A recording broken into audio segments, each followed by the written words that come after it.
Hi friends, this is Vincent. ரொம்ப சீரியஸான ஒரு நேரத்தில் படிச்சுட்டு இருக்கீங்க. கண்டிப்பாக இந்த வீடியோ வந்து உங்களுக்கு ரொம்பவே யூஸ்ஃபுல்லாக இருக்கும். சரியா? அதுக்கு முன்னாடி நம்ம சேனலோட வாட்ஸ்அப் குரூப்பில் இன்னும் ஜாயின் பண்ணல அப்படின்னா வாட்ஸ்அப் குரூப்பில் ஜாயின் பண்ணிடுங்க. அதாவது நான் ஏற்கனவே காலையில் போட்ட வீடியோவில் சொல்லியிருந்தேன். இந்த செட் ஆஃப் இன்ஸ்ட்ரக்ஷன் கொஸ்டின்ஸ் வந்து நம்ம என்ன பார்த்தா தனியாக ஒரு PDF ஃபைல உங்களுக்காக கொடுப்போம் அப்படின்னு சொல்லி நம்ம சொல்லியிருந்தோம். சரியா? அதுக்காக தான் இந்த வீடியோ நம்ம அப்லோட் பண்ணியிருக்கோம். நல்லா நீங்கள் கவனிச்சிங்க அப்படின்னா கண்டிப்பாக நம்ம என்ன பண்ணணும், 8 செட் ஆஃப் இன்ஸ்ட்ரக்ஷன் வந்து நம்ம எழுதணும். ஒவ்வொரு இன்ஸ்ட்ரக்ஷனுக்கும் வந்து பார்த்திங்க அப்படின்னா 2 மார்க். சரியா?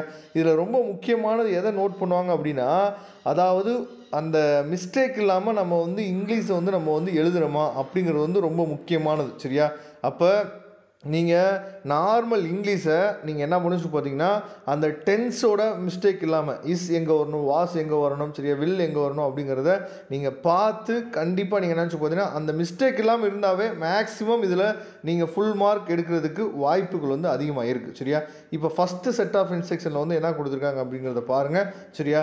இந்த செட் ஆஃப் இன்ஸ்ட்ரக்ஷன் கொஸ்டின்ஸ் எல்லாமே உங்களுக்கு வந்து ரொம்ப என்னச்சு பார்த்தீங்கன்னா யூஸ்ஃபுல்லாக தான் இருக்கும். என்னென்னா, write a list of 8 instruction for maintaining house in a good condition. சரியா? இந்த மாதிரி இதெல்லாம் ஜென்ரலான கொஸ்டின் தான்.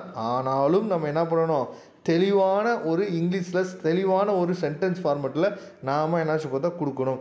Right a set of 8 instruction that could be followed by students in examination hall. சரியா?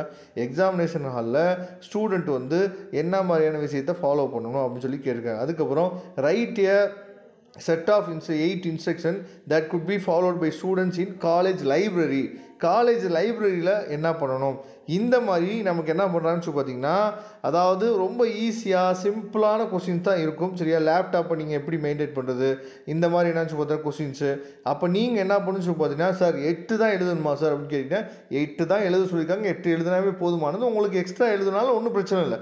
அதுக்கு வந்து சப்போஸ் இடையில ஏதாவது ஒன்று 2 மிஸ்டேக் இருந்துச்சாலும் நமக்கு என்னாச்சு பார்த்தீங்கன்னா, நம்ம ஒரு 2 பாயிண்ட் இல்லை 3 பாயிண்ட் எக்ஸ்ட்ரா எழுதினாலும் நமக்கு என்னாச்சு பார்த்தீங்கன்னா உங்களுக்கு வந்து அதில் விட்ட மார்க்கு இதில் என்னாச்சு பார்த்தா கொடுக்குறதுக்கு வாய்ப்புகள் இருக்குது. அதனால் கண்டிப்பாக இதில் டேரெக்டாக நீங்கள் 16 மார்க்ஸ் என்னாச்சு பார்த்தா ஈஸியாக ஸ்கோர் பண்ணிடலாம். மொத்தம் ஒரு 10 பேஜ் இருக்குது. இந்த 10 பேஜில் ஒரு 20 இன்ஸ்ட்ரக்ஷன் நம்ம வந்து உங்களுக்காக கொடுத்துருக்கோம். சரியா? கண்டிப்பாக இந்த PDF ஃபைலை டவுன்லோட் பண்ணிங்க. PDF ஃபைல் டவுன்லோட் லிங்க் நான் டிஸ்கிரிப்ஷன் பாக்ஸில் கொடுத்துங்க, எடுத்து யூஸ் பண்ணிங்க. தேங்க்யூ. நம்ம நெக்ஸ்ட் வீடியோ பார்க்கலாம்.